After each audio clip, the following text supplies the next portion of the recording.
오늘 말씀은 누가복음 8장 16절에서 25절까지 말씀인데요. 이 말씀의 배경을 먼저 보자면 예수님의 말씀과 하나님 나라의 비밀에 대한 그 내용을 상당히 많이 강조하고 있습니다.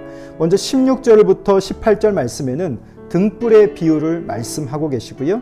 그 이후에 19절부터 진행되는 말씀에는 하나님의 말씀을 듣고 행하는 가족에 대한 이야기가 있습니다. 자, 그리고 마지막 절에는 바람과 물결을 꾸짖으시는 권위 있는 주님이 등장하고 있는데 오늘 말씀을 읽고 같이 교훈을 나누겠습니다.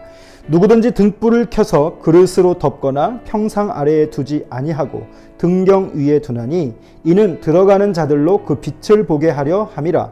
숨은 것이 장차 드러나지 아니할 것이 없고 감추인 것이 장차 알려지고 나타나지 않을 것이 없느니라. 그러므로 너희가 어떻게 들을까 스스로 삼가라. 누구든지 있는 자는 받겠고 없는 자는 그 있는 줄로 아는 것까지도 빼앗기리라 하시니라. 예수의 어머니와 그 동생들이 왔으나 무리로 인하여 가까이 하지 못하니 어떤 이가 알리되 당신의 어머니와 동생들이 당신을 보려고 밖에 서 있나이다.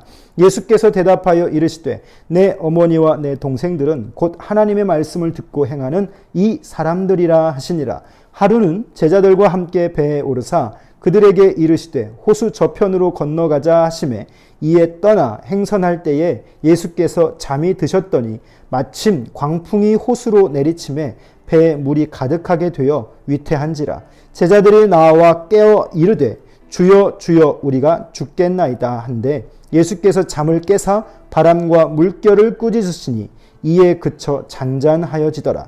제자들에게 이르시되 너희 믿음이 어디 있느냐 하시니 그들이 두려워하고 놀랍게 여겨 서로 말하되 그가 누구이기에 바람과 물을 명함에 순종하는가 하더라. 아멘. 여러분, 지금 우리가 읽는 이 누가복음의 패턴을 보면 제자들이 상당히 많이 등장하고 이 제자도에 대한 문제를 우리 가운데 생각하게 하는데요. 제자들은 누군가? 제자들은 이 세상 속에서 빛이 됨을 설명해 주면서 어두운 세상을 밝히 비출 수 있는 것은 주님을 따르는 자, 그래서 그 주님을 드러내는 자들이 되어야 함을 우리에게 교훈해 주고 있습니다. 여러분, 세상에 빛이 되는 제자들이 가야 할 길이 어떤 길일까요? 오늘 말씀을 보면 그것을 생각해 볼 수 있는데 하나님의 나라, 이것을 우리는 계속 묵상하고 있지 않습니까? 하나님의 나라는 사람 없이는 될 수 없습니다. 그래서 하나님 나라의 그 시작에 예수 그리스도를 사람으로 이 땅으로 보내셔서 그 사람으로 하여금 하나님의 나라가 말씀을 듣고 실천할 수 있도록 주님이 가르치시고 교훈하셨습니다. 그러면 그를 따르는 제자들은 자신의 안위보다는 바로 그 나라를 더 소중히 여기면서 그 하나님의 나라를 이루어 성장할 수 있는 존재들이 되어야 하는데 오늘 성경에서 바로 그들이 등장합니다. 하나님 나라를 성장시키는 자들, 제자들인데 오늘 먼저 본문을 보면 말씀을 듣는 제자들의 모습이 나오죠. 예수님의 말씀을 듣는 그것을 등경 위의 등불로 비유하고 있습니다. 그 나라를 지금 보여주고 있는데 주님의 빛은 온 집안을 비추고도 남음이 있습니다. 이것이 예수 그리스도의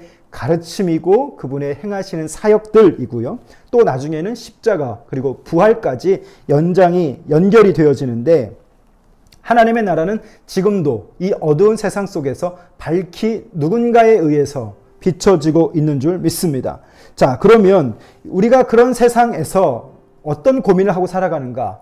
어제 말씀에서처럼 세상의 염려, 어떤 그 돈에 대한 유혹, 욕망함 이런 것들로 살아가고 있는데 이런 것들로 살아가고 있는 자들은 이 하나님의 나라를 깨닫지 못한다라고 성경은 우리 가운데 끊임없이 말씀합니다. 자, 그러면서 그 제자들이 어떻게 해야 하는가? 주님은 하나님의 말씀을 듣고 행하는 사람이 되어야만이 바로 하나님의 나라가 이루어져 가고 있음을 한 가족들을 통해서 보여주고 있습니다.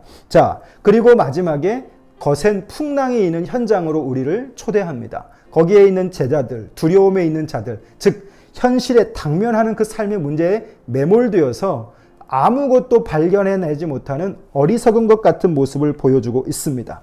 여러분, 그들이 왜 풍랑에 있게 됐을까요? 주님을 따랐기 때문에 그 길에 있었습니다. 다시 말하면 하나님을 인정하고 받아들이고 그 하나님 나라의 길을 가려고 작정하는 제자들의 삶의 그 길에는 꽃길을 걷는 것이 아니라 오늘 풍랑의 길을 걷고 있다라고 하는 것이죠. 그런 길을 우리는 값지다 말하지만 내가 가기는 참 쉽지 않은 길이죠. 오늘 이 말씀을 보면서 저는 이런 생각과 정리를 했는데요. 이 믿음의 원리를 이 자본주의와 맞물려서 한번 좀 생각해 봤습니다. 부익부 빈익빈. 지금 코로나를 통해서 더 많이 양극화되고 있는 우리의 사회 현상을 보고 있지 않습니까? 있는 자는 더 받아 누리고 없는 자는 더 빼앗기게 되는 것 같은 이 삶의 구조 속에서 저는 이 말씀이 좀 와닿았습니다. 예수님께서 하신 말씀, 이 18절 말씀을 잘 보십시오. 하나님의 나라는 침노하는 자들의 것이다. 많이 침노하는 자는 많이 빼앗을 것이고 또 적게 침노하는 자는 적게 얻는다라고 하는 교훈을 주고 있습니다. 관심이 없는 자는 그것에 신경 쓰지 않습니다. 그러나 관심이 있으면 그것을 더 얻기 위해서 빼앗는 것, 이것을 저는 여기에 적용하고 싶어요. 부익부 빈익빈의 원리가 하나님 나라에 적용됩니다. 믿음의 세계는 바로 이 욕심이 있어야 될 것 같습니다. 더 빼앗고 더 취해서 그래서 더 얻어서 그것을 살아내고자 하는 간절한 마음, 이것이 비익빈 부익부 이렇게 이해가 되는데요. 그러한 침노함의 마음이 있어야 우리는 하나님의 마음을 더 얻을 수 있고 하나님의 나라를 더 우리는 확장해 갈 수 있기 때문입니다. 물질을 탐하는 것은 옳지 않지만 오늘 이 믿음의 문제만큼은 좀 달라질 것 같습니다. 그래서 성경이 오늘 우리에게 요구하고 있는 게 그거죠. 물질의 욕심을 가지는 것은 삼가해야 되지만 그러나 하나님 나라를 얻기 위해서 이 믿음의 문제는 다르다라고 하는 것인데요. 많이 가져야 하고 많이 얻어야 하고 또 많이 깨달아야 하는 것이 바로 우리입니다. 무엇을 많이 가져야 할까요? 무엇을 많이 깨달아야 할까요? 바로 하나님 나라의 비밀입니다. 내게 살게 하시는 이 시간 속에서 우리는 그 하나님의 신비를 더 깨닫기 위해서 더 많이 수고하고 더 많이 노력하고 침노해야 되는 그런 자인 줄 믿습니다. 세상에 대해서 나에 대해서 그래서 오늘 우리는 수비적인 자세로 살아가는 것이 아니라 공격적인 자세로 살아갈 수 있기를 주님의 이름으로 축복합니다. 이 경제적인 논리고 가득하고 이 세상의 논리를 따라가려면 우리는 따라갈 수가 없어요.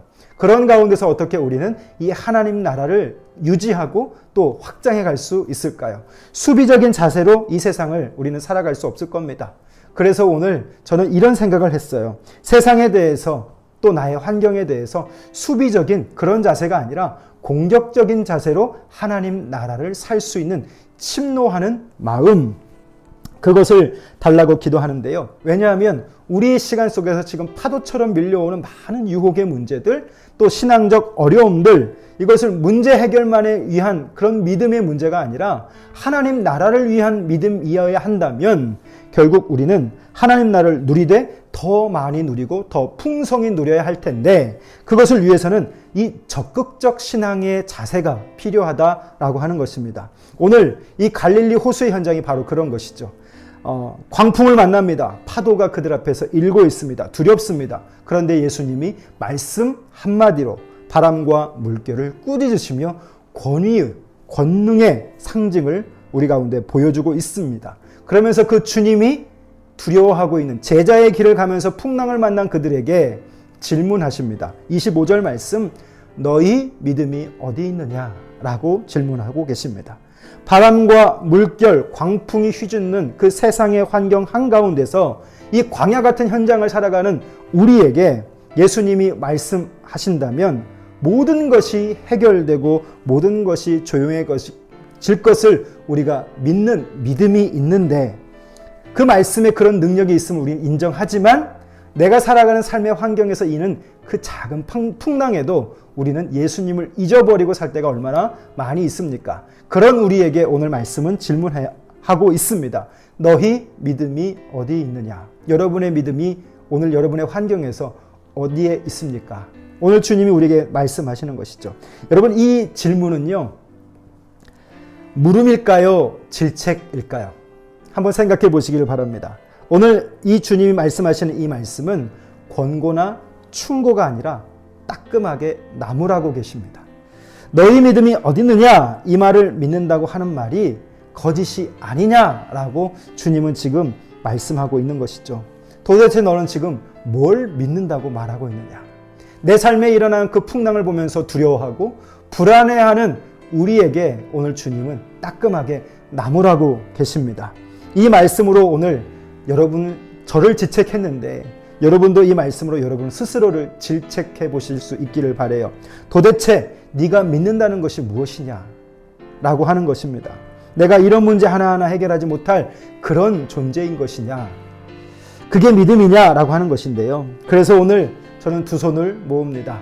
오늘 또 주님이 하루를 살 수 있는 은혜를 주셨는데 이 주말 나는 무엇을 믿고 있는 것인가? 여러분 한번 이 말씀 앞에서 잠잠히 머물러 보실 수 있기를 바라요. 나의 믿음 없는 것도 도와주시는 분은 그분이십니다. 오늘 제자들이 하나님 나라를 위해서 그 길을 가다가 풍랑을 만났는데 그 제자들의 그 두려움 현장 속에 주님이 말씀하십니다. 너의 믿음이 어디 있느냐? 주님은 말씀만 하면 어떤 풍랑도 잠잠케 하실 수 있는 분이심을 나는 믿고 있는가? 여러분 질문해 보시고 그 질문에 오늘 답을 하는 귀한 하루 될 수 있기를 주님의 이름으로 축복합니다. 기도하겠습니다. 살아계신 우리 아버지 하나님, 하나님의 나라가 침노하는 자의 것인데 나는 지금 무엇을 침노하고 있는지 생각하게 하여 주십시오. 세상의 부익부 빈익빈의 원리가 이 하나님 나라에 적용되게 하시고 이 믿음의 세계에도 하나님 나라를 향한 욕심이 있어야 할 텐데 하나님 욕심 없는 나를 깨닫게 하여 주십시오. 물질을 탐하는 욕심은 많이 있지만 하나님의 나라를 향한 이 믿음의 욕심은 적은 나를 봅니다. 오늘 내가 이 세상을 살면서 이 하나님 나라를 이뤄감에 있어서 수비적인 믿음이 아니라 침노하는 공격적인 신앙의 적극적인 자세를 누릴 수 있도록 도와주셔서 나를 통해 하나님의 나라가 누려지게 하시고 깨달아지게 하시고 그 나라를 향한 지향점이 살아날 수 있도록 인도해 주십시오.